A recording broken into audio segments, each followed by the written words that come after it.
5-96 жылдарында ошондо 30 жашта Модумаров күндөр келет. Биздин 1 литр су 1 литр бензинден кымбат болот деген. Дегенде күлгөн көпчүлүк депутаттар. Көпчүлүк аксакалдар ошол жерде күлгөн да.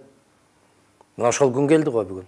Биз сууну азыр баягы бөтөркөдөн алып ошону менен чай кайнатып атпайбыз. Сатып алып чай кайнатып калбадыкпы? Сатып алып шорпо кайнатып калбадыкпы? Дагы мен сиздерге айтайын да, бул мөңгүлөрдүн баасы дебегейсиз чоң баа. Бул кыргыз эли аябагандай чоң байлыктын үстүндө жашап аткан эл. Эми ошол байлыгыбызды дагы жардырып жок кылабыз дегенде, мен жанагы баштагы сөзүмдө айттым, бул мындай мыкаачылык болбош керек. Күндөр келет, бир тамчы сууга зар болот. Эмнени коргулсаң ошону көзгө саят дегендей, биз сууну аябай эле кордоп жиберип атабыз. Мөңгүлөрдү кордоп, биз жаратылышты кордоп жиберип атабыз. Мен айтпадым беле, жана бүтүндөй жер астындагы байлыктарга мораторий жарыялап токтотолучу. Заман жакшы болуп, бизден акылдуу, бизден эстүү, бизден күйүмдүү муун келгенге чейин жерди казганды токтотолучу.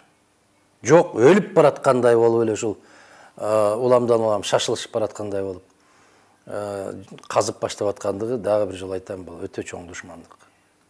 Эмнеге алып келет? Бул кайгыга алып келет. Билбейм, мен сөз байлыгым көп эле, бирок сөзүм калбай баратат. Соңку кездерде сөзүм калбай баратат. Кантип айтсаң түшүнөт билбейсиң булар. Дүлөй бир маңкурт болуп калды. Маңкурт ачык эле айтканда маңкурт болуп калды. Себеп элге да баары бир болуп калды. Эл да кайдыгер. Карап отурсаң, ушул байкуш эптеп эле курсагын тоюса болду деп эле жүрүп калды. Бизде эч кандайдыр бир улут катары, улуттун кызыкчылыгын көтөргөн бир топ, же болбосо бир бүтүндөй эл эмнегедир жок болуп баратат. Бир каргыш тийгендей кайдыгерлик туруп атат. Эртеңкисинен бир отоло үмүтүн үзүп койгондой бир караңгылык туруп атат. Бир эч бир нерсеге аракет болбогондой, эч бир нерсеге аракет кылбагандай, же болбосо бир жамандык болгон болсо ушул жакшы болду, ушундай болуш керек эле деген сыяктуу бир түр калтырып атканы өтө өкүнүчтүү, абдан өкүнүчтүү. Эми келип ошол мөңгүлөрдү жардырып, анан ошол мөңгүлөрдүн астындагы алтынды алабыз деген бул жапайылыкты ушу колдоп турган өкмөттүн арам өкмөт. Бийлигиң арам бийлик. Атамбаевдин айтканы бир дагы, жасаганы башка. Кече ООНго барып алып сүйлөгөн сөзүн карагыла дагы, анан бул жердеки ошол эчен кылымдардан бери, жер каймактагандан берки турган мөңгүлөрдү жардырып ошонун ичинен алтынды алабыз деген, булардын акыретин Аллах өзү өтө каттуу жазага салат. Абдан каттуу жазага салат. Себеп бул бүтүндөй элдин, болгондо дагы биздин келечек муундун ырыскысына кол салгандык. Бул ушунчалык жаман кара ниеттик менен кол салгандык. Эми ушуну 3-чү окууга чейин жеткирип келген жогорку кеңешке наалат. Наалаттын бар ушул жогорку кеңешке. Наалаттын баары баягы ушул токтомду, ушул чечимдин, ушул мыйзамдын долбоорун даярдап келген өкмөткө наалат. Алардын дагы урпагы болсо керек, алардын да бала чакасы болсо керек, алар дагы бир жараткандан бир жакшылыкты үмүт кылган болсо керек.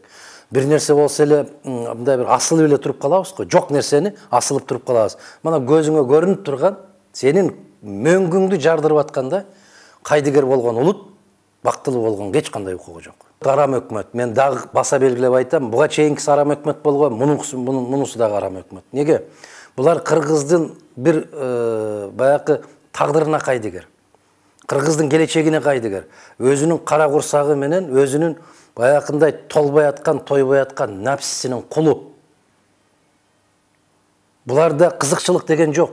Сүйлөп аткан сөздөрдүн анча-мынчасын угуп атам, көрүп атам мен. Алар бөтөн мамлекеттен келген, атайын ушул кыргыз жерин, кыргыз элин жоготууга келген бир азаматтар. Тырмакча калганда азаматтар. Чындыгында айтканда булар нукура улуттун бүгүнкү күндөгү душмандары ушулар. Нукура улуттун, эли жердин касиеттүү кыргыздын душмандары ушул азаматтар. Мунун кайгысы өтө көп. Мунун кайгысы аябагандай, бул санап өлчөй албайсың. Ал комтөрдүн алдындагы алтын менен дагы комтөрдүн үстүндөгү ошол мөңгүлөр, муздар биздин жаратылыш ал алтындан эчен эсе кымбат. Бирок булар ачкөз. Булар ушунчалык ачкөз. Ар бири өзүнүн убагында кыска мөөнөткө келгенде ошол бир байлыктардан чапчып калгысы келет. Булардын колу арам кол. Абдан кыйын. Мен башка сөз таба албай атам. Себеп эмоция күчтүүрөөк. Ушундай болуп аткан кезде дагы мына Илимдер Академиясы дагы унчукпай аткандыгы. Эми жогорку кеңешке түшүнүктүү, ал жетелеген эле торпок кайда жетелеп барсаң ошол жака тура бере турган нерсе.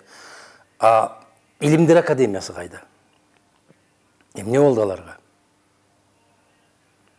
Бул коркунучтуу, өтө коркунучтуу маселе.